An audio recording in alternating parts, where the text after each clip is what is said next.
ඔව් දැන් ඒ කාරණය තමයි අපි හරි දැන් මං හිතන්නේ ඒ කාරණේ පිළිබඳව පැහැදිලිනේ. බොහොම ස්තුතියි කරුවා එතුමා. ගරු නලින් ජයතිස්ස මන්ත්‍රීතුමා ඔබතුමාට විනාඩි 25යි. ගරු නියෝජ්‍ය කතානායකතුමනි, පසුගිය කාලයක් පුරා අපි මේ පාර්ලිමේන්තුවේ විශාල කාලයක් යෙදුවා මේ සයිටම් අර්බුදය පිළිබඳව සාකච්ඡා කරන්නට. උසස් අධ්‍යාපන අමාත්‍යාංශයේ හෝ සෞඛ්‍ය අමාත්‍යාංශයේ ඕනෑම විවාදයක් ආපු වෙලාවකදී අනෙත් මාතෘකා පසක තිබියදී මාතෘකාව බවට පත් උනේ මේ සයිටම් ප්‍රශ්නය. ඒ වගේම රටේ මාධ්‍යවලත් ඉතා විශාල ඉඩකඩක් මේ ප්‍රශ්නය විසින් අරගෙන තිබුණා. දැන් ගරු ඇමතුමා කතා කරනකොට කිව්වා රාජ්‍ය ප්‍රතිපත්තියක් වශයෙන් පෞද්ගලික විශ්වවිද්‍යාල විශේෂයෙන් පෞද්ගලික වෛද්‍ය විද්‍යාල ආරම්භ කිරීම සම්බන්ධයෙන් තවමත් තීන්දුවක් නැහැ කියලා. නමුත් 1977න් පස්සේ පත්වෙච්ච හැම ආණ්ඩුවක්ම අපේ රටේ පෞද්ගලික වෛද්‍ය විද්‍යාල ආරම්භ කරන්න උත්සාහ කරා හෝ පටන් ගත්තා. ඒක 1982 උතුරු කොළඹ පෞද්ගලික වෛද්‍ය විද්‍යාලය, ඒ වගේම චන්ද්‍රිකා කුමාරතුංග මැතිණියගේ කාලෙදී අවස්ථා ගණනාවකදී පෞද්ගලික වෛද්‍ය විද්‍යාල මේ රටේ පිහිටවන්න උත්සාහ කරා. එහෙම උත්සාහ කළ 8 වෙනි වර තමයි මේ සයිටම් කියන එක කොමාරි කළා වසර ගාණක් පවත්ව ගන්න පුළුවන්කම ලැබුණේ. විශේෂයෙන් අපේ රටේ ශිෂ්‍ය ව්‍යාපාරය රටේ ජනතාවත් එක්ක මැදිහත් වෙලා කරපු අරගලවල ප්‍රතිඵලයක් හැටියට ඒ පෞද්ගලික වෛද්‍ය විද්‍යාල ආරම්භ කරන්නට අපේ රටේ නොහැකි වෙලා තිබෙනවා. දැන් මම දන්නවා මේ පෞද්ගලික වෛද්‍ය විද්‍යාල හෝ පෞද්ගලික විශ්වවිද්‍යාල සම්බන්ධයෙන් ඇත්ත රටේ මත දෙකක් පවතිනවා. නමුත් පෞද්ගලික විශ්වවිද්‍යාලයට පක්ෂය පෞද්ගලික වෛද්‍ය විද්‍යාලයට පක්ෂය පවා සයිටම් ආයතනය සම්බන්ධයෙන් දරන්නේ ඊට වඩා වෙනස් ආකල්පයක්. සයිටම් ආයතනය ආරම්භ කරපු විදිහ, ඒට අවසරගත්තු ආකාරය, එය සෞඛ්‍ය අමාත්‍යාංශයට විවිධ බොරු ව්‍යාජ ලියුම් පෙන්නලා අනුමැතින් ලබා ගත් ආකාරය, එය කඩුවෙල උසාවියට ඉදිරිපත් කරපු බොරු දිවුරුම් ප්‍රකාශ, ඒ සියල්ලගෙන් පෙන්눔 කරනවා රටේ සාමාන්‍ය නීතිය, සාමාන්‍ය පරිපාලන ව්‍යුහයත් කඩලා තමයි මේ ආයතනය පවත්වාගෙන ගියේ. සාමාන්‍යයෙන් අපේ රටේ උපාධි ප්‍රදානය කරන ආයතනයක් ආරම්භ කිරීමේදී අවසරගත් විශේෂයෙන් වෛද්‍ය උපාධියක් ආයෝජන මණ්ඩලය, සෞඛ්‍ය අමාත්‍යාංශය, විශ්වවිද්‍යාල ප්‍රතිපාදන කොමිෂන් සභාව, ශ්‍රී ලංකා වෛද්‍ය සභාව මේ කියන ආයතන හතරම නොමග යවා හෝ ඔවුන් බයිපාස් කරලා අමතිවරයාගේ හිටපු අමතිවරයාගේ බලයත් පාවිච්චි කළා තමයි ඔවුන් මේ කටයුතු සිද්ධ කරේ. ඒ නිසා පෞද්ගලික විශ්වවිද්‍යාලවලට වෛද්‍ය විද්‍යාලවලට යම් කැමැත්තක් තිබෙන අය වුණත් සයිටම් එක විසින් කරන මේ ක්‍රියාවලිය අනුමත කරන්නේ නැහැ. ඒ නිසා මම කියන්න කැමති ගරු ඇමතුමනි, මෙහි හිමිකරුවා වන වෛද්‍ය නෙවිල් ප්‍රනාන්දු වින්දිතයෙක් නොවේ. ඔහු මේ පාර්ලිමේන්තුවේ නියෝජනය කරපු මන්ත්‍රීවරයෙක්.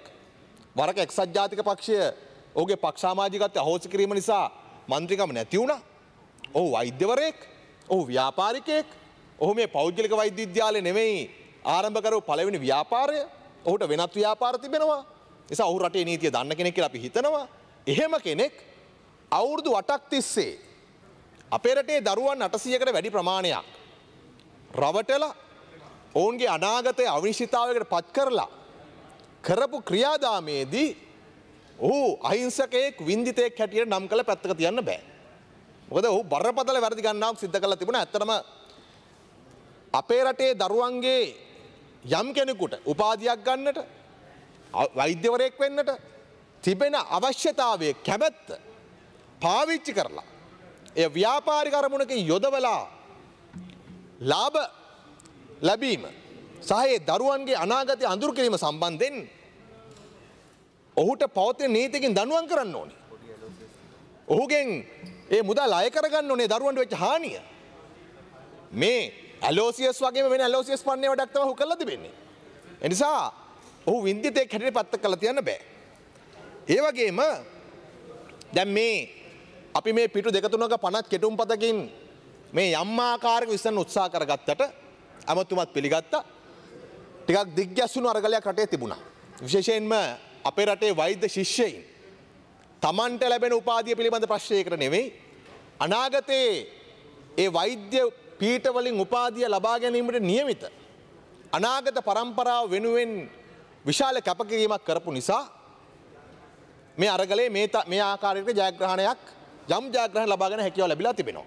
ඔවුන් තමන්ගේ දේශන අතරමඟ නතර කරගෙන තමන්ගේ සායනික පුහුණුවට යන්නේ නැතුව විභාග වලට ඉදිරිපත් වෙන්නේ නැතුව අකණ්ඩව අර අට්ටාලවල ඉඳිමින් කරපු අරගලයක ප්‍රතිඵලයක් මේකට හේතු වුණා. ඒ වගේම ඒ වෛද්‍ය ශිෂ්‍යව තනි කරන්නේ නැතුව අපේ රටේ විශ්වවිද්‍යාල අනෙක් ශිෂ්‍යයින් කඳුළු ගෑස් ජල ප්‍රහාර වලට පොලිස් බැටන් ප්‍රහාර වලට විටින් ලක් වෙමින් සිරගත වීම පොලිසියේ හමුදාවේ ඔත්තු සේවා ගෙවල්ට රින්ගීම් තර්ජනය කිරීම ඒ සියල්ල මැද අකණ්ඩව කරපු අරගලයක් තිබුණා. ඒ වගේම තමයි අපේ රටේ ඒ රජයේ වෛද්‍ය පීඨවල වෛශිෂ්‍යංග දෙමව්පියෝ වෙනද කවදාවත් නැති විදිහට ඒ දෙමව්පිය සංගම් හදාගෙන දිස්ත්‍රික්කවල මේ අරගලයට විශාල සහායක් ලබා දුන්නා. ඔවුන් දුතිබෙන්නට සමහර විට මේ අතරමඟ කෙළවරින් ඉඩකට තිබුණා. හැබැයි මේ රටේ වෛද්‍ය අධ්‍යාපනයත් සෞඛ්‍යයත් ආරක්ෂා කිරීමේ අරමුණෙන් ඔවුන් මේ අරගලේ හිටියා. ඒ වගේම රජයේ වෛද්‍යවරුන්ගේ සංගමය සහ වෘත්තීය සමිති ඔවුනුත් මෙහිදී ඉතා විශාල කාර්යභාරයක් කරා ඇමතිවරයා අගය කරා වගේම මේ සටන අතරමඟ නතර වෙන්න නොදී ඇදගෙන යාම සම්බන්ධයෙන්. ඒ වගේම මම විශේෂයෙන් මතක් කරන්න කැමතියි මේ වෙලාවේදී අපේ රටේ වෛද්‍ය පීඨ ආචාර්ය සංගම්. ඔවුන් සාමාන්‍ය වෙනත් ප්‍රශ්න වලට මැදිහත් වෙන්නේ නැහැ. නමුත් මේ ප්‍රශ්නේදී තමන් ඉගෙන ගන්න ශිෂ්‍යයින් විසින් කරන අරගලය සාධාරණයි කියන පදනම මත අපේ රටේ වෛද්‍ය අධ්‍යාපනය සහ සෞඛ්‍ය සුරක්ෂිත වෙන්නට නම් මේ සයිටම් ආයතනයේ අහෝසි යුතුයි කියන දැඩි ස්ථාවරයේ ඉඳගෙන රටේ වෛද්‍ය පීඨ 8ේම වෛද්‍ය පීඨවල ආචාර්ය සංගම් ඊටාම සාධනීය මැදිහත් වීමක් කරා. අපි හර්ෂේසල ඇමතුමත් දන්නවා ඔවුන්ගේ මැදිහත් වීම කොතරම් සාධනීයයිද කියලා. ඔවුන් මේ ප්‍රශ්නය සාර්ථකව විසඳගන්න පැත්තට වවා ගන්න නෙවෙයි ගසා ගන්න නෙවෙයි මේ විසඳාගෙන ඒ දරුවන්ගේ අධ්‍යාපන ඉස්සරහට ගෙන පැත්තට තමයි කටයුතු කරමින් හිටියේ. ඒ වගේම ඊට සමාන්තරව සමහර සිවිල් සංවිධාන දේශපාලන පක්ෂ මේකෙදි කරපු කාර්යභාරයත් උන නිසා මේ හැම දෙනාම යම් කිසි ආකාරයකට ආපු එකඟතාවයේ ප්‍රතිඵලයක් හැටියට අද අපිට පුළුවන්කම ලැබිලා තිබෙනවා යම් තීන්දුවකට එළවෙන්නට. මේ තීන්දුවේ ගත්තොත් එහෙම මීට වඩා අපි හිතනවා මෙහි යම් යම් සංශෝධන එකතු වෙන්න විය යුතුයි කියලා අමතුමා සමහර සංශෝධන පිළිගත්තා. පළවෙනි එක තමයි දැන් මේ පනත් කෙටුම්පතේ ඔබතුමා දක්වලා තියෙන විදිහට මේ 2009 සැප්තැම්බර් 15 ඉඳලා මේ 2017 මේ 15 අතරතුර සයිටම් ආයතනයේ ලියාපදිංචි වෙච්ච ශිෂ්‍යයින් අතරින් මූලික සුසුකම් ලබා ඇති ශිෂ්‍යයින්ට තමයි මේ KD උපාධිය ලබා දෙන්නේ. දැන් මේ මූලික සුසුකම් විදිහට ඔබතුමාම විග්‍රහ කරලා තිබෙනවා අපොස උසස් පෙළ විභාගයේ රසායන විද්‍යාව, භෞතික විද්‍යාව, ජීව විද්‍යාව S3 සාමාර්ථය. S3 ගත්තොත් මේ අවම සුසුකම් වෙනවා. එහෙම නැත්නම් ඊට සමාන්තර විභාගවල රසායන විද්‍යාව, ගණිතය, ජීව විද්‍යාව විෂයන් සමත් වෙන්න ඕන කියලා. දැන් ගරු ඇමතුමනි ප්‍රශ්නය තිබෙන්නේ මේ පෞද්ගලික වෛද්‍ය විද්‍යාල ඇති කිරීමේදී ඕනෑම ආණ්ඩුවක් පැත්තෙන් එන ප්‍රධාන තර්කය තමයි අපොස උසස් පෙළ විභාගය වැනි ඉතාම තරංකාරී විභාගයකදී ලකුණක් දෙකක් අහිමි වන. ඉසෙට් ස්කෝර් එකේ දශමයක් දෙකක් අහිමි වන. දරුවන්ට මුදල් වියදම් කරගෙන වෛද්‍යවරයෙක් වෙන්න අවස්ථාවක් තිබිය යුතුයි කියලා. මම හිතනවා අපේ ග්‍රේර් ඇමතුමත් අධ්‍යාපනයේ බාර ඇමතිවරු ගණනාවක් මේ පාර්ලිමේන්තුවේ ඔකම කියලා තියෙනවා. හැබැයි මම තමුන්නාන්සලට පෙන්눔 කරන්න කැමතියි දැන් මේ අපේ තරංකාරී උසස් පෙළ විභාගයේ ජීව විද්‍යා විෂය ධාරාවේ රජයේ වෛද්‍ය පීඨවල ඇතුළත් වීම සඳහා 2015 අවුරුද්දේ ප්‍රතිඵල අනුව මොකද්ද අවම සුසුකම? මං කිව්වොත් එහෙම A2B1 තමයි අපේ රටේ දිස්ත්‍රික්ක 6ක වෛද්‍ය පීඨවලට ඇතුළත් වීම සඳහා වෙච්ච අවම සුසුකම. A2B1. මොනවද දිස්ත්‍රික්ක? කොළඹ, කළුතර, මාතර, හම්බන්තොට, මඩකලපුව, වවුනියාව. කියන්නේ කොළඹත් A2B1යි අවම ප්‍රවේශයේ වෛද්‍ය පීඨයට මඩකලපුවෙත් ඒ අවුරුද්දේ A2B1යි. ඒතකොට ඔබතුමාට හිතා ගන්න පුළුවන් අපේ රටේ අධ්‍යාපනයේ සම්බන්ධයෙන් මේ දරුවන්ගේ තියෙන උනන්දුව, තරඟකාරීත්වය සහ දක්ෂතාවය. ඊළඟට අවම සුදුසුකම A1B2 වන A1B2 වන දිස්ත්‍රික්ක ගම්පහ, ගාල්ල, රත්නපුර, කෑගල්ල, අනුරාධපුර, පොළොන්නරුව, අම්පාර, යාපනය, මන්නාරම, බදුල්ල. මන්නාරමෙත් ගම්පහ දිස්ත්‍රික්කයේ A1 B2 2015 ආම සුසුකම. ශ්‍රීකුණාමලේ A2 C1. කිල්නොච්චියේ A1 B1 C1. මුලතිව්වල A1 B1 C1. ඒ කියන්නේ ගරු නියෝජ්‍ය කතානායකතුමනි අපේ රජයේ වෛද්‍ය පීඨ ඇතුළත් වීම සඳහා 2015 අවුරුද්දේ අවම සූසුකම් බවට පත් වෙලා තිබෙන්නේ මේ ABC මුලතිව් සහ කිල්නොච්චියට.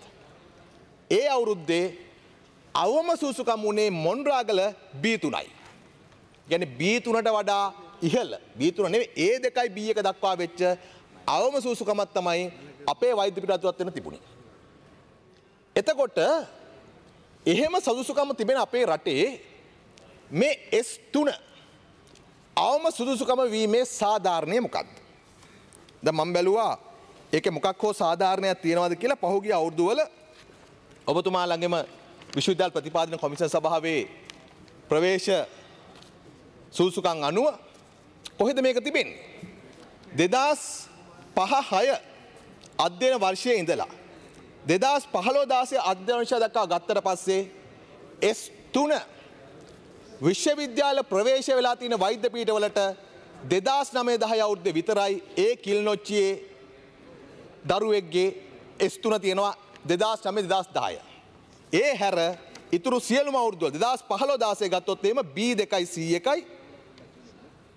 ඒ දරුවා නුවරඑළියේ. ඒක නිසා දැන් මේ මූලික සුදුසුකම S3 කියන එක ඒකේ තර්කයක් නෑ. ඒ කියන්නේ මේ සංඛ්‍යාලයකට බැලුවට පස්සේ රජයේ වෛද්‍ය පීඨ ඇතුළත් වෙන තිබෙන්නේ 0.2 අඩුවක් නම් ඒක මේ S3 නෙවෙයි ඊට වඩා බොහෝ ඉහළයි. ඒ වගේම මේ ගණිතයේ සම්බන්ධ ප්‍රශ්නය මම ඔබතුමාට මේ වෙලාවේදී කියවන්න කැමති රජයේ වෛද්‍ය පීඨ 8ේම වෛද්‍ය පීඨ ආචාර්ය සංගම් විසින් ඔබතුමාටත් මේ ලිපිය නිකුත් කරලා ඇති. ඒ බොහොම පැහැදිලිව කියනවා මේ දරුවන්ගේ සූසුකම් මේ ඇතුළත් කරගන්න එක සූසුකම් වෙන්න ඕන කියලා අඩුතරමේ C2 S1වත් ඒ වෛද්‍ය පීඨ 8 ආචාර්යරුන්ගේ ඉල්ලීම තමයි අඩුම තරමේ basic qualifications means minimum of 2 C's and 1 C grade as in chemistry, physics and biology in the GCSE A-level exam conducted by the examination department of the Ministry of Education of Sri Lanka, or an equivalent foreign qualification including equivalent qualification of students who have offered the subjects chemistry, physics and biology. ඒක නිසා මේ ඒ වෛද්‍යවරු වෙන්න වෛද්‍ය උපාධාරීන් වෙන්න උගන්වන ආචාර්යවරුන්ගේ ඉල්ලීම තමයි ගරු ඇමතුමනි මේ ගණිතය සමත් අය නෙමෙයි ගණිතය සමත් අය වෙනුවට භෞතික විද්‍යාව සමත් දරුවන්ට මේ සුසුකම දෙන්න කියන එක. ඒ නිසා මම යෝජනා කරන්න කැමතියි නැවත සලකා බලන්න මෙන්න මේ මූලික සුසුකම කියන එක. මේකට අපි අතරේ ලොකු විවාදයක් තියෙනවා කාලයක් තිස්සේ ඉඳලා. නමුත් මේ S3 කියන එක කිසිම ආකාරයකින් සාධාරණීකරණය කරන්නට හෝ තර්කානුකූල දෙයක් නෙමෙයි කියලා මම කියන්නට කැමතියි. ඊළඟට දැන් මේ සයිටම් ආයතනයේ බඳවා ගැනීමේදී ඒ ආයතනය විසින් පළ කරපු දැන්වීම් වල තිබෙන සුසුකම් මොකක්ද? නෙවිල් ප්‍රනාන්දු මහත්තයා මුදල් ගෙවලා පත්තරවල දාපු ඇඩ්වර්ටයිස්මන්ට් වල තිබෙන්නේ මේ දරුවන්ගේ C2 S1 කෙල්ලිලා. ඒ වගේම ශ්‍රී ලංකා වෛද්‍ය සභාව මේ ප්‍රශ්න මතුවෙනකොට ශ්‍රී ලංකා වෛද්‍ය සභාව දැන්වීමක් දාලා කියනවා වෛද්‍ය සභාව අනුමත කරන්නේ ශ්‍රී ලංකා වෛද්‍ය සභාව මගින් නිර්දේශිත අවම අධ්‍යාපන සුසුකම් ඔබ සපුරා තිබේද? අවම සුදුසුකම ජීව විද්‍යාව, රසායන විද්‍යාව, භෞතික විද්‍යාව විෂයන් සඳහා සම්මාන සාමාර්ථ දෙකක් හා සාමාර්ථ එකක් එක්වර එක විභාගයකදී ලබා තිබීම. එක විභාගය. ඒ නිසා දැන් ශ්‍රී ලංකා වෛද්‍ය සභාවත් කියනවා වෙන දේවල්ට යන්න එපා අපි පිළිගන්නේ නැහැ. අපි පිළිගන්නේ C2 S1 කියලා. සයිටම් එකත් ඇඩ්වර්ටයිස්මන්ට් එකක් දාලා කියනවා උන්ට ඉල්ලන්නේ C2 S1 කියලා. එහෙම තිබියදී මේ S3 ගැනීම මොකද්ද? මම දන්නවා සයිටම් එක ඇතුලේ S3ට ළමයි ඉන්නවා. දැන් මට ඕන නම් පෙන්눔 කරන්න පුළුවන් ගරු ඇමතුමනි පළවෙනි කණ්ඩායම් වල මේ තියෙන්නේ කෝප්කාරක සභාව සඳහා විශ්වවිද්‍යාල ප්‍රතිපාදන කොමිෂන් සභාවෙන් එව්වා ඒ ළමයින්ගේ අධ්‍යාපන සුසුකම්. පළවෙනි කණ්ඩායමේ දේශීය ශිෂ්‍යයින් 16 දෙනෙක් අතරින් ඔය C2S එකට වඩා අඩු 3 දෙනෙක් ඉන්නවා. මේක හැටියට. දෙවෙනි කණ්ඩායමේ දේශීය ශිෂ්‍යයින්ගෙන් 37න් 13ක් ඉන්නවා. තුන්වෙනි කණ්ඩායමේ 14න් 3ක් ඉන්නවා. හතරවෙනි කණ්ඩායමේ 55න් 14ක් ඉන්නවා. දැන් පළවෙනිම ඔබතුමාගෙන් ඉල්ලන්න කැමති කිරියල් ඇමතුමා උසස් අධ්‍යාපන අමාත්‍යවර ඉන්න වෙලාවේ මම පාර්ලිමේන්තු ප්‍රශ්නයක් ඇහුවා. මට මතක 2016 අප්‍රේල් මාසේ වගේ මේ සයිටම් එකට ඇතුළත් වෙලා ඉන්න ශිෂ්‍යයින්ගේ උසස් පෙළ හෝ ඊට සමාන්තර විභාග සුසුකම් මොකක්ද කියලා. එතකොට ඇමතුමා පාර්ලිමේන්තුවට කියනවා ඒ උත්තර සයිටම් ආයතන අපිට ලබා දෙන්නේ නැහැ කියලා. හොඳයි. අපි ඒක తాවකාලිකව පිළිගමු. දැන් මම ඔබතුමාගෙන් ඉල්ලනවා මේ කොතලාවල ආරක්ෂක විශ්වවිද්‍යාලයට දැන් අනියුක්ත කරන අන්තර්ග්‍රහණය කරන මේ සයිටම් ළමයින්ගේ සියලු අධ්‍යාපන සුසුකම් අනිත් අයට පරීක්ෂා කරන්න අවස්ථාවක් ලබා දෙන ආකාරයට. ඒ කියන්නේ ඉන්ඩෙක්ස් නම්බර්ස් කවද්ද විභාග කරේ එක සැරයක විභාග ප්‍රතිඵල මොනවද? ඒ සියල්ලත් එක්ක පාර්ලිමේන්තුවේ සභාගත කරන්න කියලා. එතකොට මොකද මේක අමුතු අත්දැකීමක් නෙමෙයි. මම දන්නවා උතුරු කොළඹ පෞද්ගලික වෛද්‍ය විද්‍යාලයේ තිබුණු ශිෂ්‍යයින්ගේ සමස්ත ප්‍රතිඵල පාර්ලිමේන්තුවේ සභාගත කරා. ඒ වගේම මේ ප්‍රතිඵලයත් සභාගත කරන්න. එතකොට බලා ගන්න පුළුවන් මේ අයගේ සූසුකම් මොනවද කියලා. ඒ වගේම මේක කිසිම සාධාරණයක් නැත්තේ ගරු ඇමතුමනි මේක ඇතුළේ ඉන්නවා මට මේ UGC එකෙන් එවපු සංඛ්‍යාලයක අනුව 0.05 ඉසෙඩ් අගයක් වෙන දරුවෙකු. 0.05 මං කිව්වේ දැන් 1.8 1.9 අරගෙනත් වෛද්‍ය පීඨයට යන්න බැරි අය ඉන්න අතරේ 0.05 ඉසෙඩ් අගේ ඉන්න අය ඉන්නවා. 0.074 0.074 ඉසෙඩ් අගේ තියෙන අය ඉන්නවා. හරිද? ඒකෙම එකටත් වඩා අඩුයි.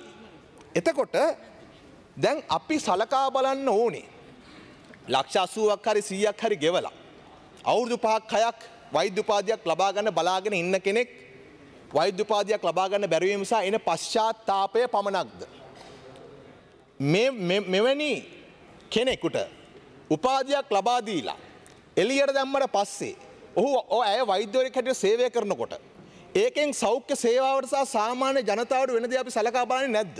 අපි සලකා බලන එකම කාරණේ. මොකද මේ ඇත්තටම ගත්තොත් එහෙම අද මේ තීන්දුවට ඒම සඳහා විශාල වශයෙන් බලපෑමක් වුණා.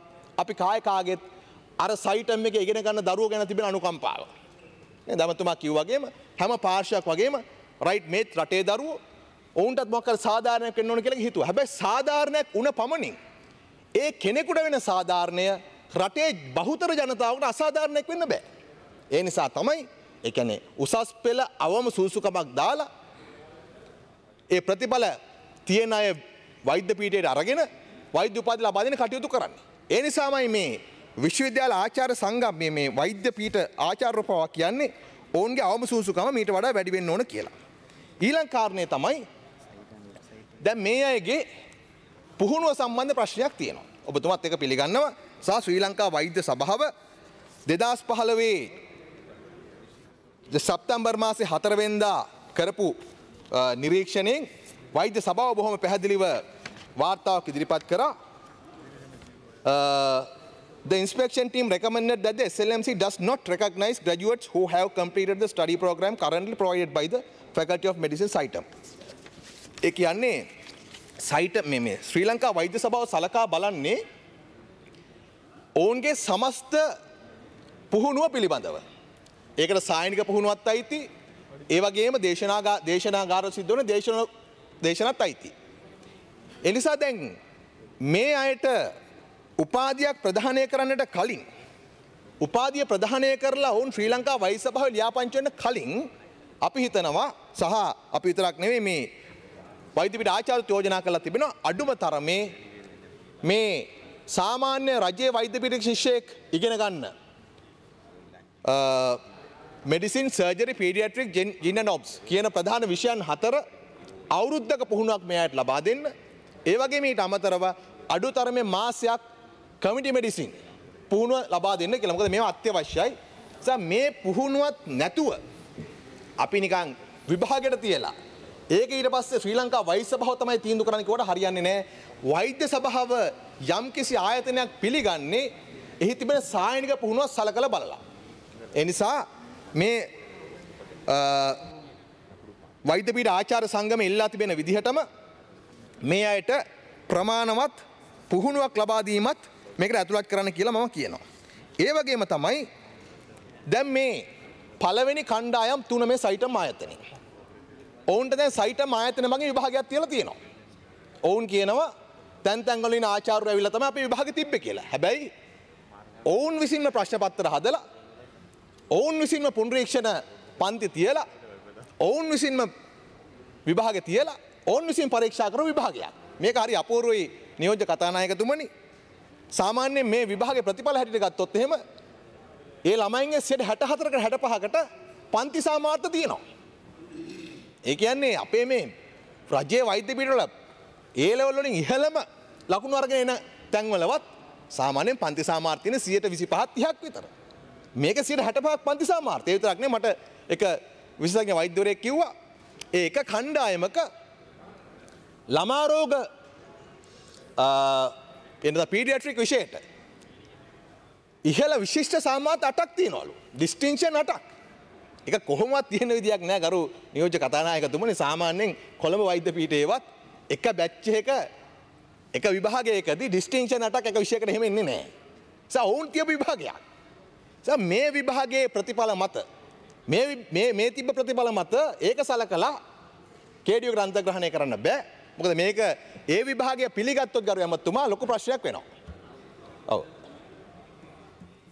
කරන්නම් ගරු නියෝජ්‍ය කතානායකතුමනි. දැන් ඔබතුමා ඔය කිව්වට ඒ වලින් B වලින් ගියයි කියලා කිව්වට මම ඔබතුමාට පෙන්නන්නම්. පසුගිය වසර ගණනාවක් තිස්සේ මේ සාමාර්ථ ABC විදියට දෙන සාමාර්ථ අනුව විශ්වවිද්‍යාලවලට අඩුම ඒ කියන්නේ අන්තිමටම පල්ලෙහැම්ම ගියපු ශිෂ්‍යෝ ලැබපු සුදුසුකම් මම ඔබතුමාට පෙන්නන්නම්.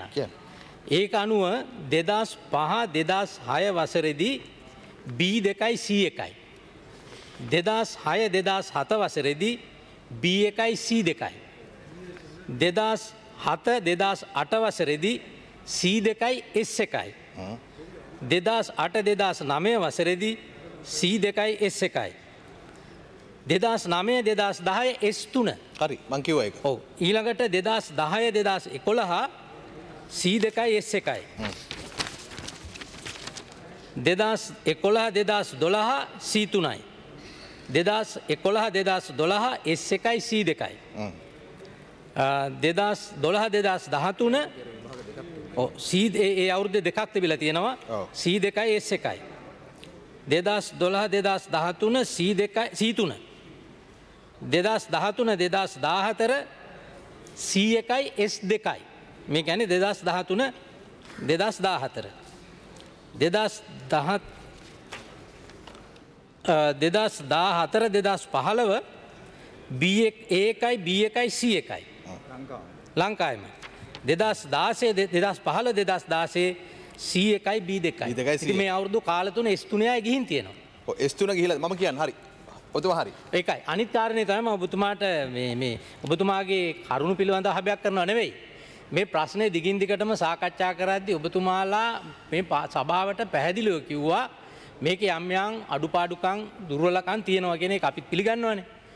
හැබැයි මේ ශිෂ්‍යයන්ට සාධාරණයක් කළ යුතුයි කියන මතය තමයි ඔබතුමාලා හැමදාම කිව්වේ. ඉතින් ඒ අනුව මීට වැඩිය මොකක්ද අපිට කරන්න පුළුවන් සාධාරණේ? ඒ කියපු සාධාරණේ තමයි අපි මේ කරන්නේ. හොඳයි. දැන් ඔබතුමා කියපු ඒ දිස්ත්‍රික්ක මම කියන්නම්කෝ ඒක කොහෙන්ද කියලා. 2005-2006 අවම සුසුකම තියෙන දිස්ත්‍රික්කයට.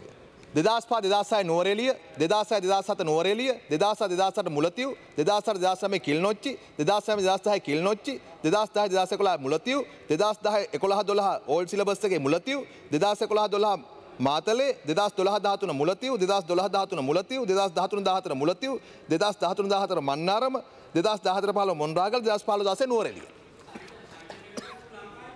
ඔව්. ඒ සයිටම් එක කොළඹ ළමයින්ට සීමා වෙච්ච එකක් නෙවෙයි. ඒ කියන්නේ මේ S3 කියන එක ඇවිල්ලා තියෙන්නේ ඔබතුමාත් ඉදිරිපත් කරපු. S3 කියන එකම ප්‍රතිඵලය ඇවිල්ලා තියෙන්නේ ගරු ඇමතුමා කිල්නොච්චි දිස්ත්‍රික්කයේ 2009-10 අධ්‍යයන වර්ෂයට. යුද්ධය පවතිනකොට විදුලිය නැති කාලේ බෝම්බ පත්තු වෙනවා නේද? ගෙදර ඉන්න බෑ. එහෙම පාඩම් කරපු දරුවෙක්ගේ ප්‍රතිඵලය අරගෙන ඒ S3 අරගෙන මේ හිටපු අයට සාධාරණය කරනවා කියන ඔබතුමා කියන්නේ. වෛද්‍ය අධ්‍යාපනයට උසස් ප්‍රමිතියක් ඕනේ නැහැ කියලා මම කියන්නේ නැහැ. ඕන. කවුරු හරි විසින් නිර්මාණය කරපු මේ අර්බුදය කොහොමද නිම කරන්න කියන කාරණය පිළිබඳව ඒකට අපි සම්පූර්ණ සහාය තමයි දෙනවා. අවධානය යොමු කරන්නේ. නැත්නම් ඔබතුමාගේ මගේ තර්ක එකයි. ප්‍රමිතිය ඕනේ. එක විනාඩියයි තියෙන කරු මන්ත්‍රී. ඇමතුමාට තත්පරයක් දෙන්න. කරු බිමල් රත්නායක මන්ත්‍රී. දැන් ඇමතුමා ඔබතුමාගේ තර්කය මේ සයිටම් සිසුන්ට සාධාරණ ඉෂ්ටු කිරීමනේ.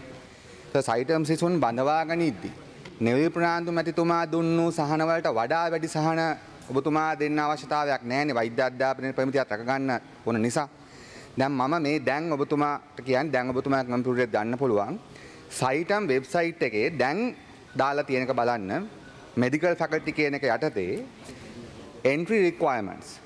Admission is done according to UGC criteria in the biology system. Qualifying subjects are biology, chemistry and physics. And mathematics from local GC advanced level or London advanced level, international advanced level. Minimum results requirement is 2 credits and 1 simple pass. Maybe. From above mentioned qualifying subjects. ඒක අපි පිළිගන්නවා.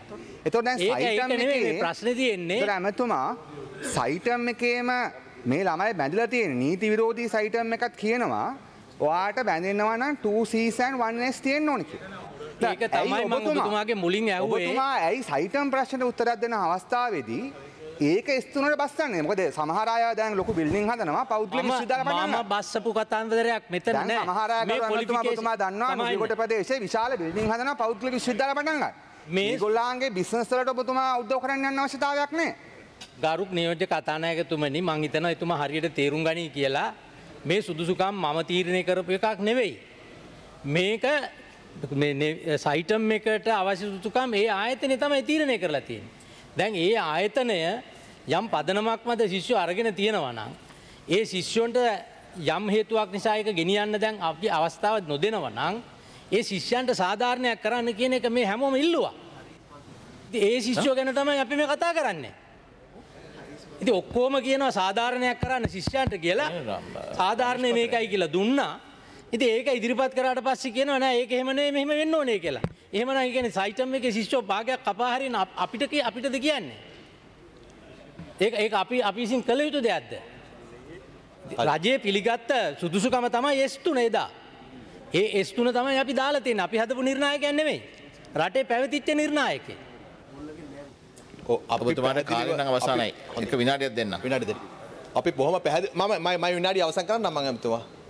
බොහොම පැහැදිලිව කිව්වේ සයිටම් එක ඉල්ලලා තියෙන අවශ්‍යතාවය ශ්‍රී ලංකා වෛද්‍ය සභාව පිළිගත් අවශ්‍යතාවය දෙකටම පරිබාහිරව ඊට වඩා අඩු අගයක් තමයි අඩු ඉල්ලීමක් තමයි මේක ඇතුළත් කරලා තියෙන කියන එක.